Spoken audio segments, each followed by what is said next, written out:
Well, a whole lot of loss occurred during Helene, not just loss of life, but also loss of belongings, some that are important to a person's everyday life.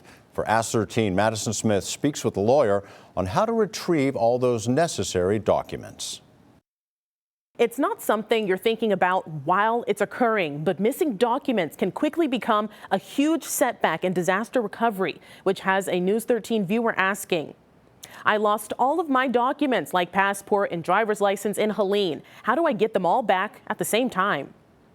This is unfortunately not uncommon after a natural disaster, but we'll bring you the best ways to rectify this issue.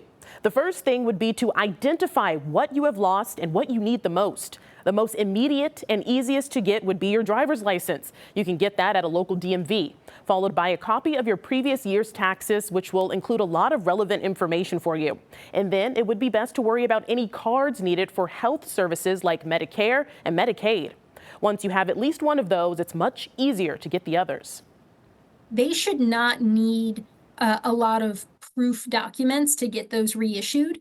One possible exception would be for Social Security cards, where they are going to want you to have a current identification in order to get that. Typically, that would be a driver's license. The least important documents on the list would be a passport, unless you have immediate travel, birth and death certificates, and marriage license. But for current documents like a birth certificate, you can contact the Department of Vital Records and have a replacement sent to your current address. Once you have recovered your documents, be sure to take precautions in case of another disaster. A fireproof file cabinet would be a good investment, or even keeping documents in a safety deposit box. Keeping documents separate, with some not being at your permanent residence, is a good idea as well. And if you have a Helene-related question for us, email us at ask13@WLOS.com.